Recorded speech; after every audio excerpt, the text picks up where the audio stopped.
आज हम लोग करेंगे क्वेश्चन नंबर 3, जिसमें कहा गया है कि a particle moves with constant velocity parallel to the X axis, its angular momentum with respect to the origin is zero, remain constant, goes on increasing, goes on decreasing. तो चार option दिए हुए हैं और चारों में कोई एक सही होगा। तो क्वेश्चन नंबर 3 देखिए कैसे करेंगे।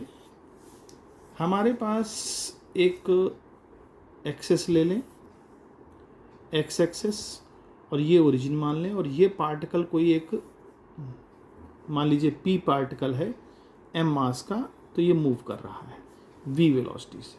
हमें एंगुलर मोमेंटम के लिए बारे में पूछा गया कि एंगुलर मोमेंटम की क्या स्थिति होगी। तो ध्यान रखें कि एंगुलर मोमेंटम जो होता है वो होता है आर क्रॉस पी, दोनों वेक्टर क्वांटिटी हैं। आर होता है पोजीशन वेक्टर और पी मास इनटू वेलोसिटी होता है, मास इनटू वेलोसिटी। अच्छा, अब यहाँ पर जो r है क्रॉस मल्टीप्लाई करेंगे, जो r और v है जब इसको हम ब्रेक करेंगे तो क्या बन जाएगा, M V R sine theta. यानी r का जो पोजीशन वेक्टर है उसका परपेंडिकुलर हम लोग डिस्टेंस लेते हैं। या आप इसको ऐसे भी समझ सकते हो कि जैसे लीनियर मोमेंटम हो गया एम वी और आर परपेंडिकुलर डिस्टेंस हो गई, ऐसे भी समझ सकते हैं। तो जैसे भी समझना हो वो आपके ऊपर है। तो मान लीजिए ये एक पार्टिकल इस पोजीशन पर है, तो देखिए कितना एंगल बनाता है, ये थीटा एंगल बनाता है। ठीक है, ये थीटा एंगल बनाएगा तो ये थीटा एंगल बनेगा, ये थीटा एंगल बनेगा। तो इसकी पोजीशन वेक्टर ये है आर, और इस पोजीशन वेक्टर से ये पार्टिकल इस डायरेक्शन में मूव कर रहा है। यानी कि अगर हम इसका परपेंडिकुलर डायरेक्शन में ये वैल्यू देखें तो देखिए ये ट्राइंगल बन रहा है, इस ट्राइंगल में इसके एंगल के सामने वाला ये परपेंडिकुलर होगा, तो ये वाली डिस्टेंस हमको क्या मिलेगी, आर साइन थीटा। ठीक है, यानी कि हमारा जो वैल्यू होगी वो M V R sine theta होगी।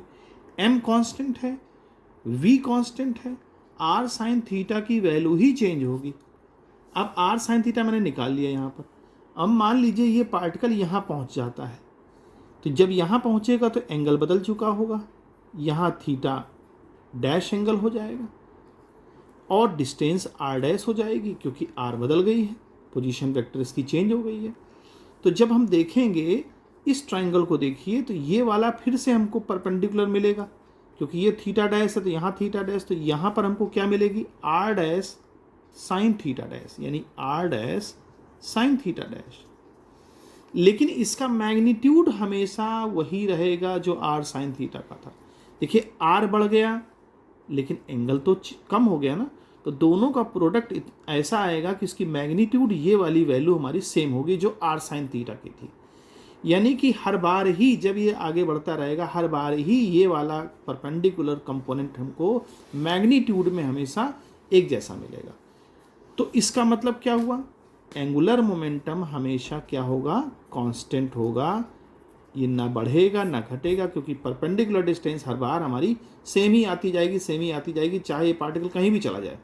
क्योंकि अकॉर्डिंग क्या होगा, आर चेंज होगा, आर बढ़ेगा और एंगल कम होता जाएगा, तो दोनों का प्रोडक्ट ऐसा आएगा कि वो कांस्टेंट वैल्यू हो जाएगी। तो ये वाली परपेंडिकुलर डिस्टेंस हमेशा हमेशा कांस्टेंट रह आएगी, चाहे जितना बड़ा आप ट्रायंगल बना लीजिए, ये वैल्यू हमें। इसलिए ऑप्शन जो हमें दिया है क्वेश्चन में बी, वो हमारा सही होगा, रिमेन कांस्टेंट। तो इस तरह से इस क्वेश्चन को सॉल्व कर सकते हैं।